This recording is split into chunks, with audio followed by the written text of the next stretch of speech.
so lekker om so baie mense hier te sien, maar wat ek wonder altyd hoekom gaan sit die mense agter in die kerk? Is hulle bang vir 'n Q&A of ons gaan hulle 'n bietjie uitvra oor die woord vanoggend.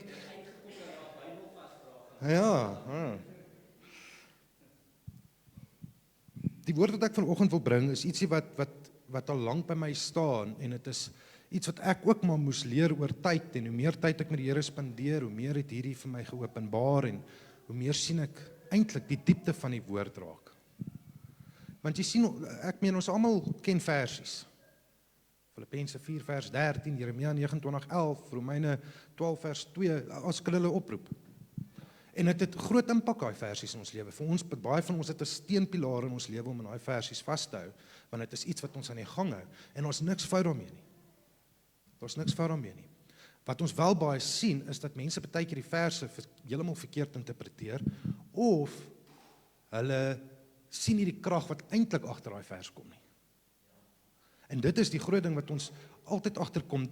As jy vat Jeremia 29:11 wat ons vandag gaan op fokus, is 'n kragtevolle vers, maar as jy die geskiedenis en die konteks verstaan van die vers, dan is dit soveel beter. Dan openbaar dit vir jou soveel meer.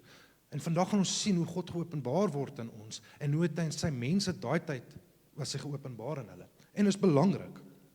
So ek wil vir julle gou net eers daai eerste vers lees, ons almal ken hom en dit sê Jeremia 29:11, want ek weet watter gedagtes ek aangaande julle koester, spreek die Here, gedagtes van vrede en nie van onheil nie, om julle 'n hoopvolle toekoms te gee. Almal ken daai vers. Hy sit hy toe op my arm, net so by the way. Dis 'n bumper sticker vir baie mense. It's a beautiful vers.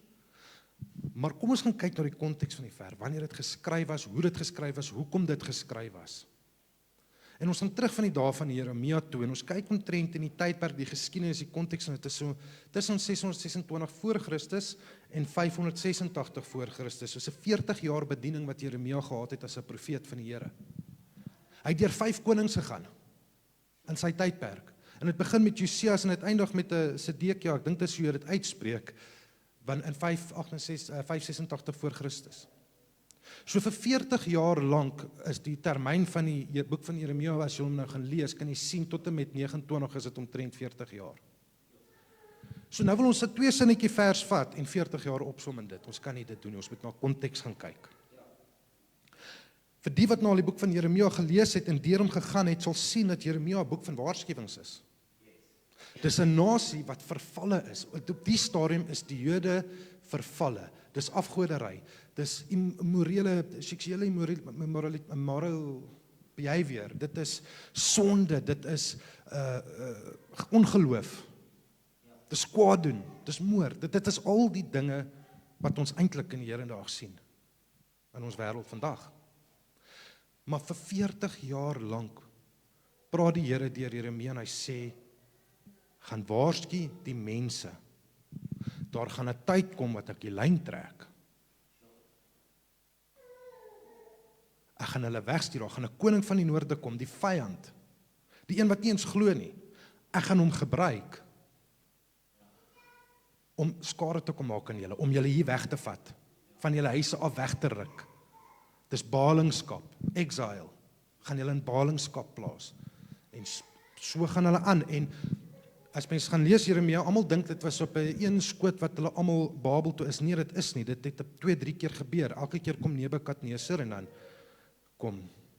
gaan hy in by Juda en by Jerusalem en daai plekke en hy wen hulle en hy vat hulle mense en hy gaan met hulle terug en dan sit hy 'n koning in plek, een van die seuns, en dan draai hulle weer sy rug teen hom en dan kom hy maar weer en so het hierdie ongehoorsaamheid aangehou. Elke keer waarsku God hulle, ek gaan iemand stuur, maar daar gaan 'n tyd kom wat hulle ook nou genoeg gehad het en dan gaan hulle die hele ding stop en dan gaan hulle alles verwoes.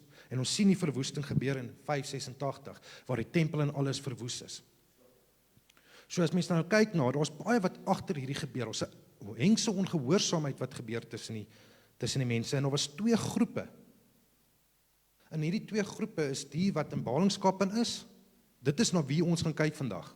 Die wat Babel toe is. En dan is daar die ander wat nog steeds hulle rug teen die Here gedraai het, nog steeds nie geluister, nog steeds nie gedoen wat hy gesê het, want die Here het vir hulle gesê, julle moet in ballingskap ingaan, julle moet onder Nebukadneser uitgaan. As jy Jeremia gaan lees, dis wat die Here deur Jeremia gesê het, hy sê, julle moet dit doen, die wat dit nie doen nie, is soos die slegte vye, ons lees dit in Jeremia 24, die wat dit doen is die goeie vye, vir hulle sal ek terugbring.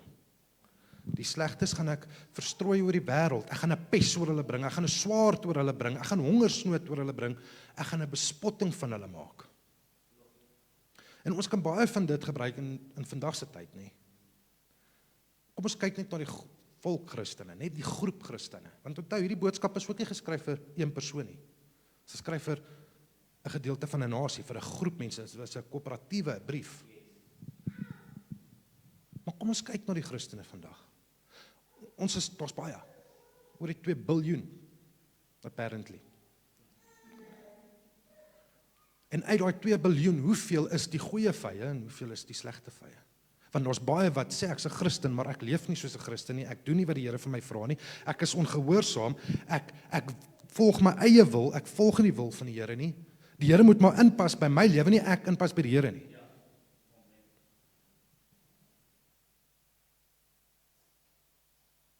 So,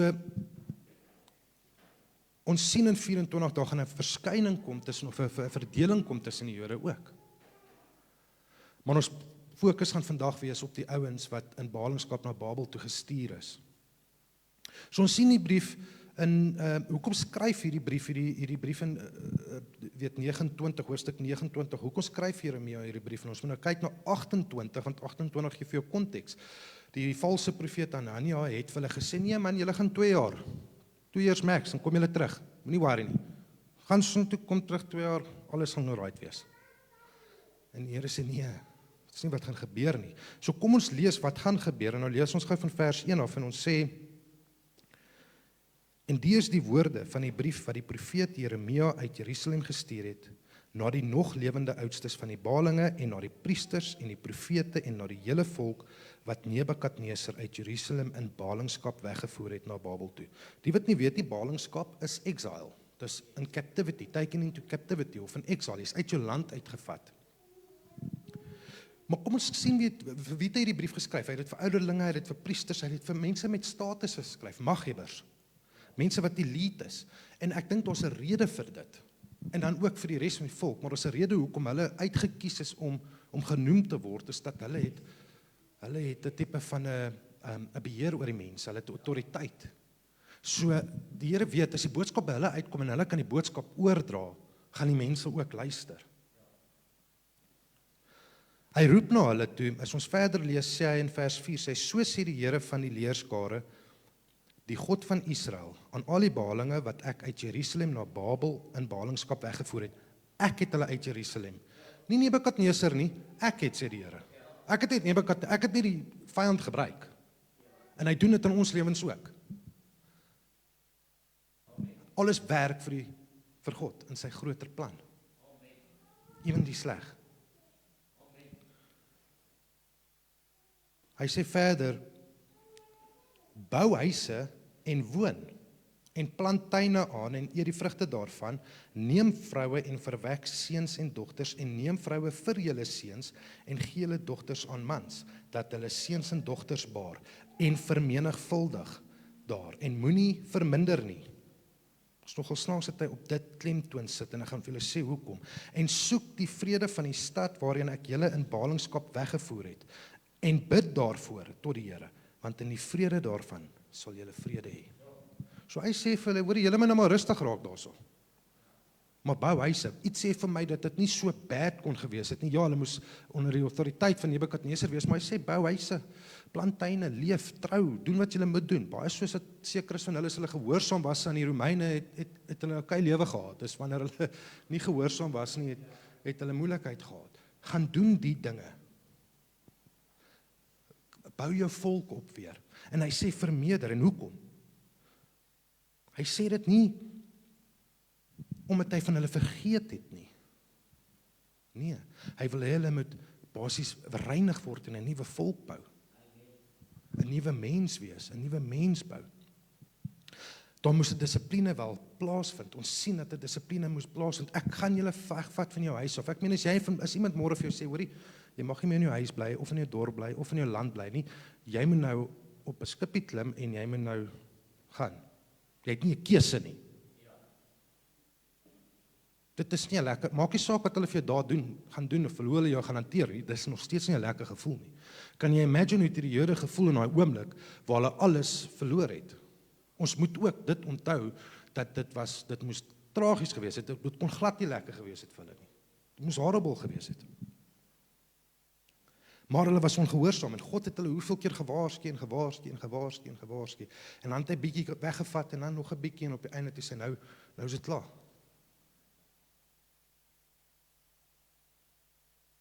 Hy wou hulle vermeerder.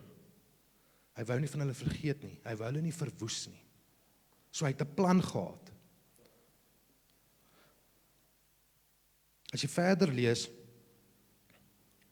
want so sê die Here van die leerskare, die God van Israel, laat julle profete en julle waarseers wat onder julle is, julle nie bedrieg nie. Dit is nou waar Hanania ingekom het, waar hy die valse profeet vir hulle gesê het, 2 jaar, en hy was nie die enigste nie, ek seker daar was baie ander. Ek het hulle nie gestuur nie, spreek die Here. En dan hier is waar ons weet hoe lank dit is, want so sê die Here, as eers 70 jaar vir Babel verby is, sal ek op julle ag gee, dan sal ek bietjie op julle fokus. En aan julle my goeie woord vervul om julle na hierdie plek toe terug te bring. God maak 'n belofte aan hulle om te sê hulle kom terug, maar dit gaan 70 jaar vat. Nou kan ek vir jou sê, daar gaan mense wees wat 60, 50, miskien nog 'n bietjie ouer was vir ons sit en sê, okay, wel ek gaan dit nooit sien nie. Jy sien, so dit is nie 'n persoonlike vers in 29:11 hier, dit was vir 'n nasie bedoel, want 'n nasie sterf nie uit nie, maar die mens doen. So dit was vir 'n globale klomp mense gesê, daar gaan baie van hulle dit nie terugmaak nie, maar die nasie sal teruggaan. So baie keer van ons sien ons nie, dis 'n persoonlike vers, en jy kan dit gebruik as 'n persoonlike vers, jy kan die woord gebruik vir dit, as dit jou help en jou versterk in jou geloof, doen dit, maar verstaan die konteks eers, want baie keer verstaan ons die konteks verkeerd.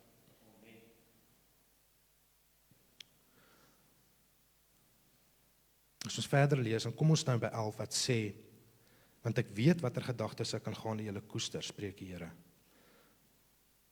Gedagtes van vrede en nie van onheil nie. Hy sê, ek wil nie hierdie dinge wat aan moet gaan voordat julle in ballingskap was, en terwyl julle in ballingskap, dit is nie wat ek vir julle beplan nie. Maar daar moet sekere dinge gebeur, vir jou om jou oë oop te maak. As jy jou kind sê, moenie met die koutjie op die muur teken nie, en hy gaan teken op die muur, gaan hy vir hom 'n sjokolade gee? Nee, gaan hom 'n klap gee. Pak slaap. Daar moet 'n tigtiging kom in ongehoorsaamheid. Die Here moes hulle tigtig, hy moes sy toorn op hulle uitoefen en sê, julle het nie vir my geluister nie, die enigste manier hoe jy vir my gaan luister, is ek alles van jou wegruk. Hoeveel keer moet die Here in ons lewens kom en sê, laat ek alles van jou wegvat voordat ek jou op jou knieë kry nie? Want ons kan hom nie loof en prys wanneer ons alles het nie, ons draai weg van hom af, en dan sê hy vir ons, kom ek sit jou terug op jou knieë, want ek het jou gewaarsku,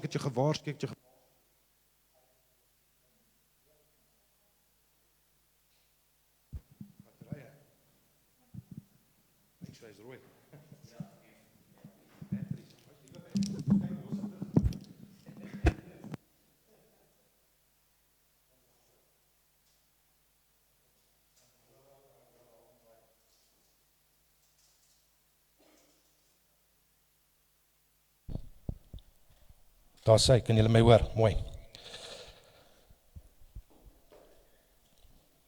Hoeveel keer in ons lewe moet ons nie eers die grond tref vir God om met ons te praat en vir ons om na God te luister nie ten minste? Ons almal is daardeur.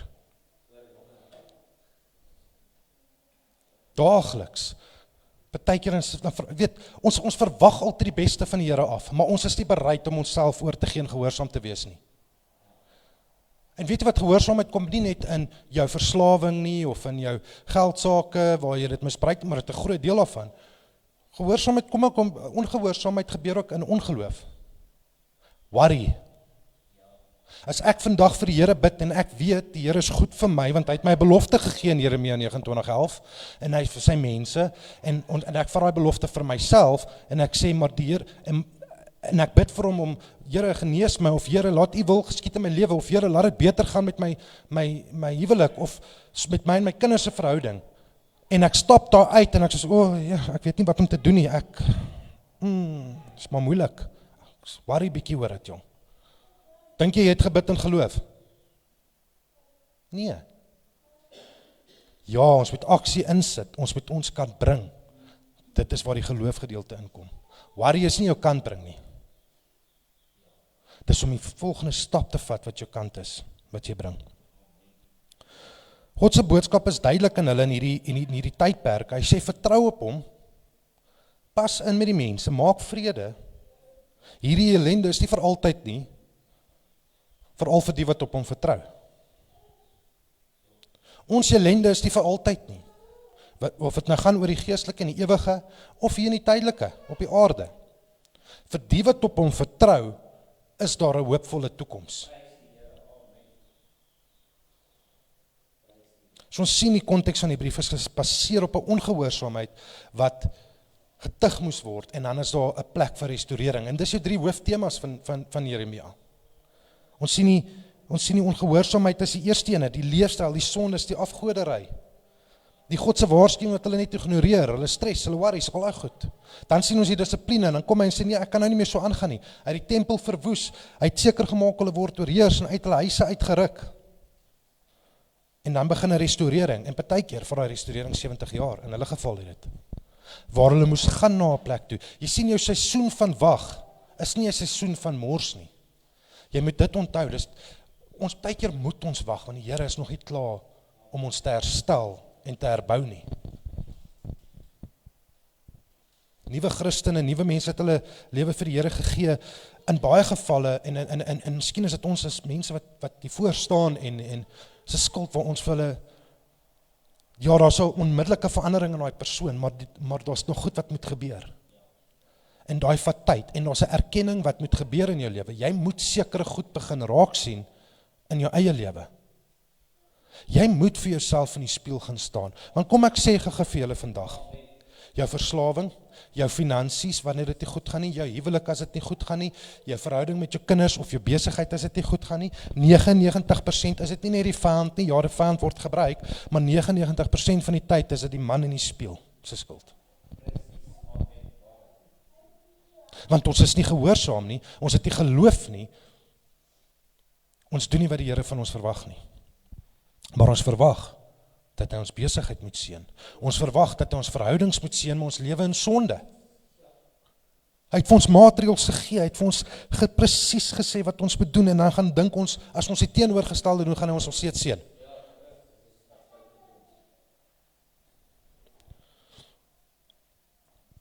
Daar's 'n restaurering wat plaasvind.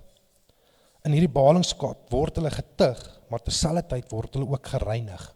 Hulle word skoon gemaak. Dit is daai humility, daai humbleness wat hulle nodig het. God opposes the proud. Jy sien, hulle het soveel trots gehad, hulle het God nie meer gehoor nie.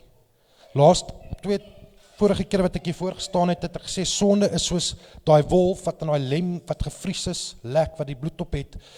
Hy verdoof homself naderhand so dat dit hom doodmaak, want die lem sny hom deur. Dit is wat die sonde doen. Hy verdoof ons van die Heilige Gees wat met ons werk.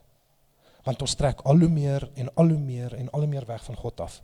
Hoe meer jy in sonde is, hoe minder is jy by God. Is ek reg? Amen, kan ons sê, dit is hoe dit is. Maar hier kom die kruks van die storie.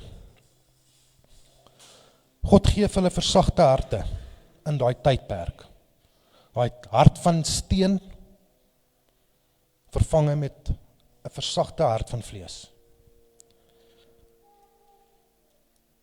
Hy sê in vers 12, dan sal julle my aanroep en heen gaan en tot my bid. En ek sal na julle luister en julle sal my soek en vind as julle na my vra met julle hele hart. En ek sal my deur julle laat vind. Dis nie jy wat God vind nie, hoor. Hy maak jou hom vind. Dis nie uit jou moeite uit nie. Dis nie omdat jy besluit het jy wil beter doen nie. Dis omdat God jou nader getrek het. Hy openbaar homself. Maar hy het 'n versoek. Hy sê, as jy dit met jou hele hart doen. Nie met daai halwe, ek wil die Here in my lewe hê, maar ek wil graag nog op hierdie grys areetjie wees. Dis wit en swart.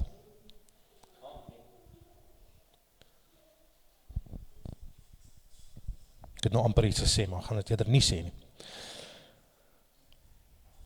Ons sien dat in Jeremia 29, die hele Jeremia, sien ons dat God se hart, selfs in 'n tugtiging, beoog hy om te herstel. Is dit nie so met ons en ons kinders nie? Onthou, ons is kinders van die Here. En is dieselfde prinsip wat hy vir ons geleer het met ons kinders. Hê jou kinders lief, maar tug hulle. Die woord sê eintlik, slaan jou kinders as jy hom wil red van die dood. Ek meen, jy kan, ja, maar jy moet met hulle praat en jy moet hulle time out. Nee, die Here sê slaan hulle as jy hulle wil red vir die dood. Ek hulle nie mishandel nie, maar 'n tugtiging is nodig. Ons wil altyd God se toren, of sy tugtiging en sy dissipline wat hy toepas, of wat ons moet toepas as mens, verdraai in 'n versagting in. Want ja, ons was so gevorm deur die wêreld. Ons het gelykvormig geraak, Romeine 12 sê dit vir ons met die wêreld. Sy toren, sy dissipline was nooit sy einddoel nie. Dit was om te herstel. Want hoekom sê ek so? Hy sê, want ek weet watter gedagtes ek aangaande julle koester. Gedagtes van vrede en nie onheil nie. So ons weet dit is sy plan. So kan jy nou imagine, jy sit daar in Babel en jy lees nou hierdie brief, maar hoor jy, ek is nou in onheil. Ek is nou in 'n plek waar ek nie wil wees nie. Ek het alles verloor, maar die Here sê vir jou, dis nie wat ek vir jou beplan nie. En so in ons lewe, baie kere gebeur dinge met ons aksies vat ons in 'n ballingskap in. 'n Tigting, 'n restaureringsproses, maar ons moet dit ook raak sien. Ons moet kan admittance hê. Die grootste ding van admittance is nie, ja maar, jy weet, daai persoon het ook dit aan my gedoen. Die grootste ene is ek was foutief. Ek het gesondig. Ek was verkeerd. Daar's 'n gesegde, admittance is the first step to recovery. Dit is nie vir 'n rede so gesê nie, want wanneer ek admit dat ek is 'n sondaar, wanneer ek admit, hoor jy, ek het miskien nie my geldsaake reg hanteer nie, ek moes ophou na die mall toe of na die casino toe gaan en alles wegdobbel, maar nou het ek nie geld vir kos nie en nou wil ek by almal, jy sien die lewe is so hard. Miskien moes ek nie na die dobbelhuis toe gegaan het nie. Miskien moes ek nie 20 klere rekeninge oopgemaak het en hulle tot daartoe ingejaag het nie, of die duurste kar gekoop het wat ek nie eintlik kan bekostig nie, want ek moes selfs lieg op my payslip om die kar te kan koop. As jy moet lieg, hoeveel jy verdien om 'n kar te kan koop, dan moes jy hom nie gekoop het nie. Voorbeeld. Maar dan vra ons vir onsself, hoekom gebeur dit met my? Ek sê vandag, gaan staan net in die spieël bietjie en gaan kyk na jouself, en ek sê nie dis elke geval nie, ek wil sê dit is seker 99% van die gevalle.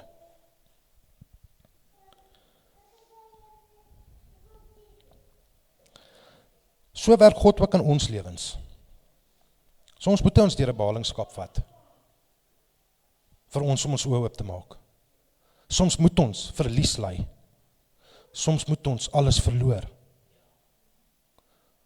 En dit klink horrible, maar dit is baie keer die enigste manier vir ons om wakker te skrik. Hy wil jou nie vernietig nie. Hy wil jou vorm. Pastoor Dion het laas gepraat oor, in the potter's hand. Hy wil jou vorm.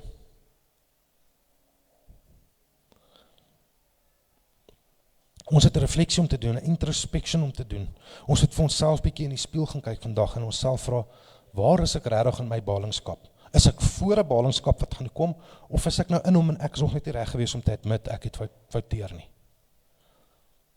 Waar staan ek? Hoekom werk dinge nie vir my uit nie? Hoekom voel dit vir my, as ek 1 stapie vorentoe vat, wat ek 3 terug? Hoeveel keer was ons nie al daar nie? Hoekom kan ek hierdie verslawing nie van ontslae raak nie? Hoekom kan ek nie van hierdie, die mense praat altyd van hierdie curses op jou lewens en family, man, nonsens, gaan kyk dit in die spieël, kry jouself al uit.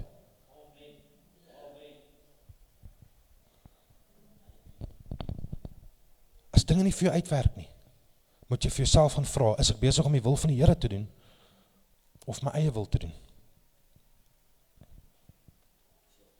Daai seisoen van ballingskap is partykeer vir ons belangrik. Dit help ons om ons geloof te versterk.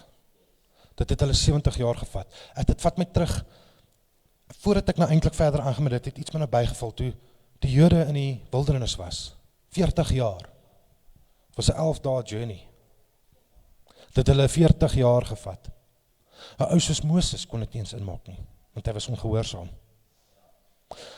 Die hele eerste 5 boeke van die die Ou Testament is geskryf deur Moses. Maar hy kon nie eens ingaan nie, want hy was ongehoorsaam. Hy het kwaad geraak, hy het vies geraak, waar hy nie moes nie. Maar vir 40 jaar lank is hulle in 'n ballingskap, basies in daai wildernis. Want hulle sien nie wat die Here vir hulle wys nie. Pastoor Dien, jy het laasweek van dit gepraat. Al hierdie wonderwerke van die Here is voor hulle, maar nog steeds. Nee, kom ons gaan eerder terug Egipte toe, daar was kos. Ons sal eerder onder hulle lewe. Hulle vergeet wat met hulle gebeur het. It's a captivity mindset.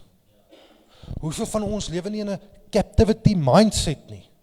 Ek kan nie beter doen as wat ek is in hierdie boksie. I can't move forward.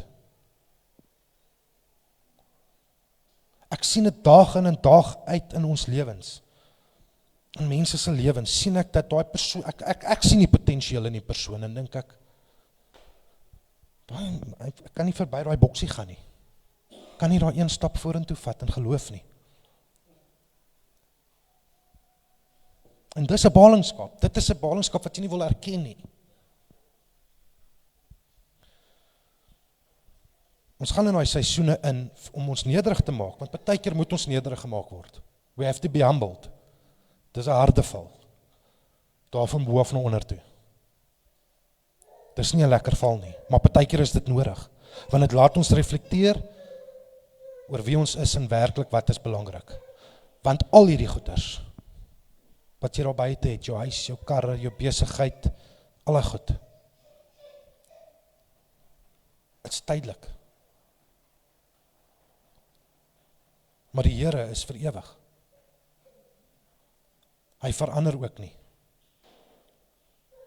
En hou vas aan hom. Jy sien, ons hoor die woord, ons almal ken die versie, maar ons leef dit nie uit nie. Ons almal ken van God wat hier binne sit. Maar sien ons God raak, erken ons hom in alles. Dis die vraag. Ons almal ken hom. Die duiwels ken hom ook. Maar sien ons hom werklik raak in ons lewens? Jy sien, ons het te gemaklik geraak in ons leefstyl van ongehoorsaamheid. Dit het te maklik geraak, is net easy. It's the easy way out. Nee man, kom ons conform net na die wêreld toe. Daar is 'n evangelie in hierdie Jeremia 29 vers 11 eintlik, want soos God sy volk beloof het, dat hy hulle na 70 jaar gaan terugbring, so bring Jesus Christus, elkeen van ons, uit 'n geestelike ballingskap uit, terug na God toe. 'n Geestelike ballingskap. Wat Jesus vir ons op die kruis gedoen het, is meer as net vir ons sondes. Hy het die verhouding tussen ons en die Here herstel.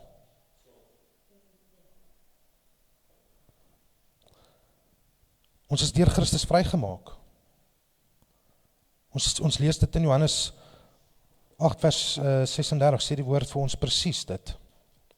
En dit sê, as die Seun julle dan vrygemaak het, sal julle waarlik vry wees, geestelik, fisies, jy kan dit noem soos as jy wil. As jy in 'n ballingskap sit vandag, moet jy jouself 'n vraag vra. Ek gaan dit nie vir jou antwoord nie, want ek weet nie. Ek gaan nie maak asof ek alles weet nie, want ek doen nie. Maar as jy in 'n ballingskap sit vandag, en jy kom nie oor daai ballingskap nie, en jy kan nie uit daai addiction uitkom, of daai misbruik van goed, of ongehoorsaamheid, of ongeloof, of wat ook al dit is wat dit mag wees nie. Dit kan baie dinge wees, dit hoef nie al hierdie major goed te wees, dit kan klein goed ook wees, wat ons dalk dink is klein. As jy nie oor dit kan kom nie, moet ek vir jou vra, het jy toegelaat dat Jesus jou vrymaak? Jy moet werklik daai vraag vra, het ek werklik my lewe vir die Here gegee? En dis 'n vraag wat ons moet vra. Daar's ook 'n stuk wat sê, elke dag moet jy jou kruis optel, jouself verloon, jou kruis optel en hom volg. Dis 'n besluit wat jy elke dag maak.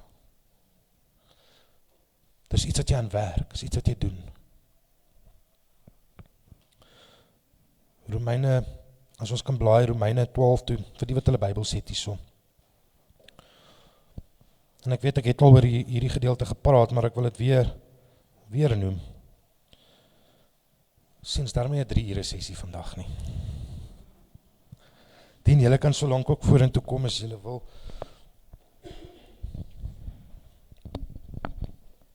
Romeine 12 vers 1 sê vir ons, ek vermaan julle, dis Paulus skryf dit vir die Romeine, hy sê, ek vermaan julle dan, broeders.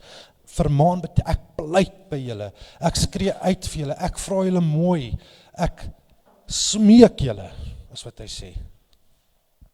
By die ontferminge van God, die Engelse Bybel sê, by the mercies of God. Sy goedheid, sy guns, sy genade oor jou lewe, dat julle liggame stel, as 'n lewende, heilige, en aan God welgevallige offer. Dit is jou redelike godsdiens, As jy uit daai ballingskap wil uit, as jy uit daai kettinge wil uitbreek, het jy nodig om jouself totaal en al, alles wie jy is, jou hele liggaam, geestelik, fisies, alles vir die Here te gee. Jy kan nie die Here dien in 'n ander manier nie. Jy bedrieg jouself. Jy kan die Here dien net in een manier, en dis in volheid. En word nie aan hierdie wêreld gelykvormig nie. Die Here sê vir ons, word nie aan hierdie wêreld gelykvormig nie. Do not conform to the patterns of this world. Ons het 'n beautiful ding gepost Woensdag van die goudvisie wat wegswem van die res af. Wie is daai visie? Do not conform to the patterns of this world. Dis te maklik net om in hierdie greep in te val. Maar word verander deur die vernuwing van julle gemoed. Daai vernuwing van julle gemoed is wanneer Jesus Christus, jy weergebore is, en Jesus Christus maak jou 'n nuwe mens, met 'n nuwe gemoed, 'n nuwe verstand, 'n nuwe insig.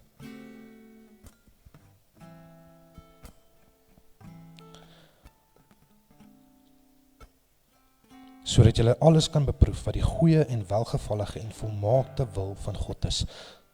Wie wil werklik die Here se goeie wil vir ons lewens ervaar? Hande, wys my. Wie wil die Here werklik aanvaar vandag? Dan moet ons onsself totaal en al vir hom oorgee. Ons kan nie meer op die draad sit nie. Ons kan nie meer in ons ballingskap wees nie. Want hy het 'n belofte vir elkeen van ons, as ons dit wil toepas in ons lewens. As 'n groep Christene het hy 'n belofte vir ons. As 'n kerk het hy 'n belofte vir ons. As 'n gemeente het hy 'n belofte vir ons. But we have to start. Ons moet ontslaa raak van die ou self. Ons moet ontslaa raak van daai dinge wat ons terughou. Ons moet ons ore begin oopmaak. Ons moet ons harte vir hom begin oopmaak. Amen. Kom ons staan en bid ons.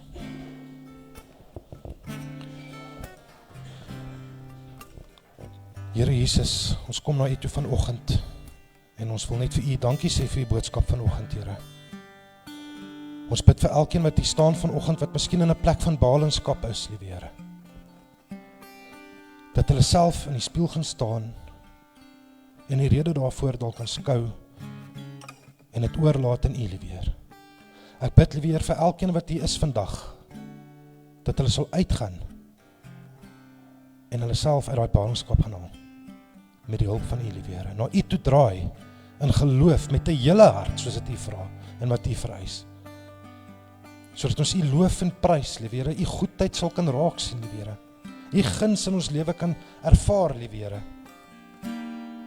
U genade kan aanskou.